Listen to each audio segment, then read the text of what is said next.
decided to volunteer because I was already at the meeting, so staying an extra day was fairly easy and kind of made my travel arrangements work a little better. I was excited about the project because I've started out in photography conservation before I transitioned to objects, and so I was kind of excited to look at some photographs again. And it's been exciting sort of meeting the other people involved in the project. I really like the AIC meeting just because you can meet other conservators and find out about their work. And the Angels Project is a good sort of casual opportunity to talk to people. Really excited. I came mostly to try and network with people and find opportunities for internships. It's a really great opportunity. I'm here at the Angels Project. I found out about this through the website. It was listed as an option and it sounded really fun. And again, it's just like a great way to meet people and talk to them and find out their stories. I've been thinking of doing AIC Angels for probably 15 years. This is the first opportunity I had to do it. Didn't know what they were going to be working on. It's not exactly my area, but glad to help out. The reason I'm here is because I found that being involved in ECPN events has really helped me network and meet people outside of the book and paper group. I feel a lot of times it's a very big group, and we're kind of very insular. But this year I've met tons of people and spent tons of time with especially the objects conservators. I came to Rochester to specialize in photograph conservation, and this is my second Angels project. I think it's a great thing to do, to give a service to the community. We are having the meetings and all that, and I learned so much just by working with the people from different cities. And I got involved with the Angels projects to help with my expertise here, but sort of at the end of the day ended up taking on the primary role of the beginning organization with some of the already fine conservators we have here. So I sort of set up a workflow based on what Nancy Reinhold had done locally, but she wasn't able to be here today, so I think I worked together starting last night with two other conservators that I knew to set up the photography, then the inventory spreadsheet that Michael, the curator, had begun so that we could take down condition information and enter that in there, and then the basic workflow was to get some condition information based on conservators' assessments, and then put them into a new storage format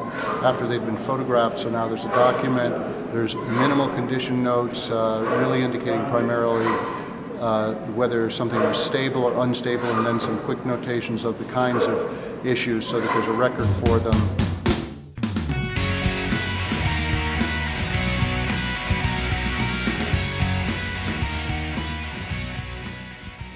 I'm photographing all of the images, or half of the images, through the photographer, that were coming through for the Angels Project. The last box of 340, basically, tintypes and 60 daguerreotypes and about 62 tintypes, or 62 ambrotypes.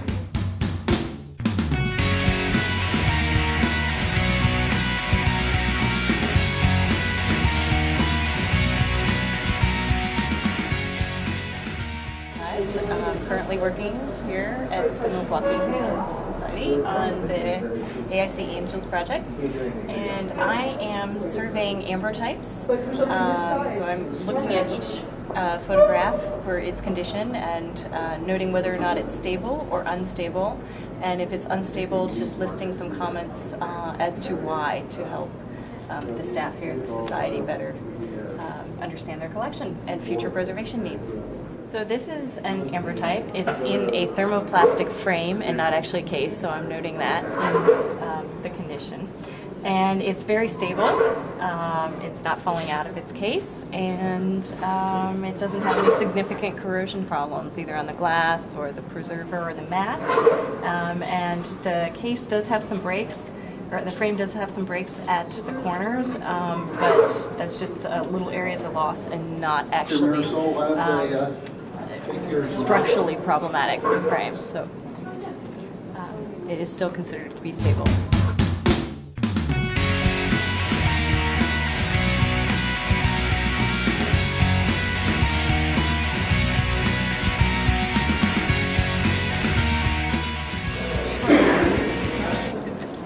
Out of this mylar polyester film. It's an inert plastic.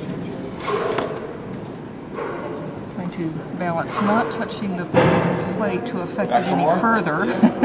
It's already been tarnished and oxidized from exposure to the atmosphere for an extended period.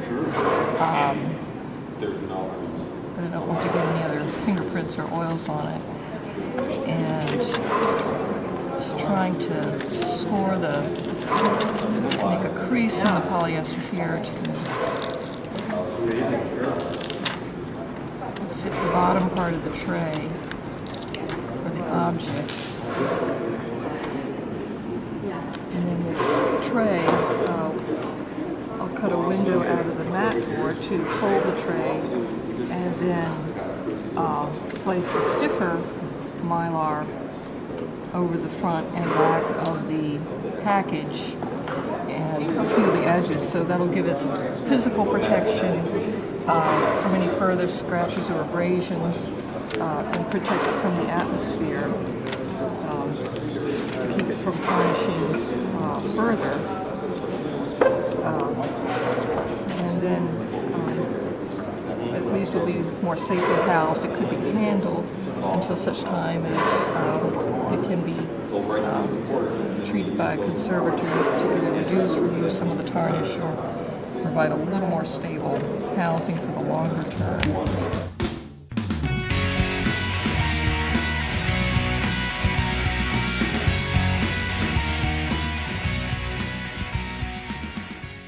I'm Andrew Huot. I'm the collections conservator at Illinois State University, and we're working on rehousing these daguerreotypes. We've gotten some archival boxes and lined them with some foam so to protect the objects, and we're creating kind of separations so that when they're shelved they'll stay separated and protected.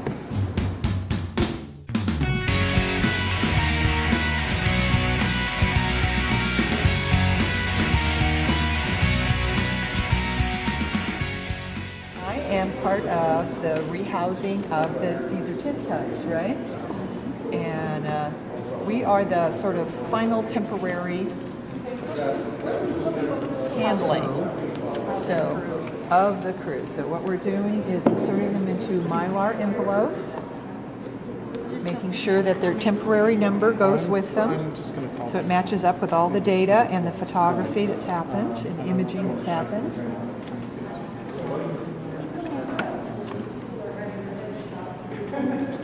Taking each step, and then they're being housed in appropriate archival materials in groups of 10, so the curator can find them more easily.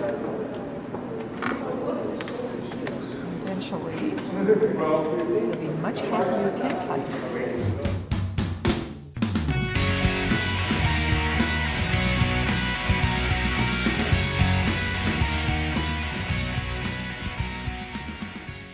There are 334. We're waiting for the last two to come in, actually. And so they're all organized 100, 200. Well, this is up to 99. This is 100 up to 199, 200 to 299, and then we begin with the 300s. So, and there's room for more to go in. This is so satisfying. Look at how nicely everything fits in here.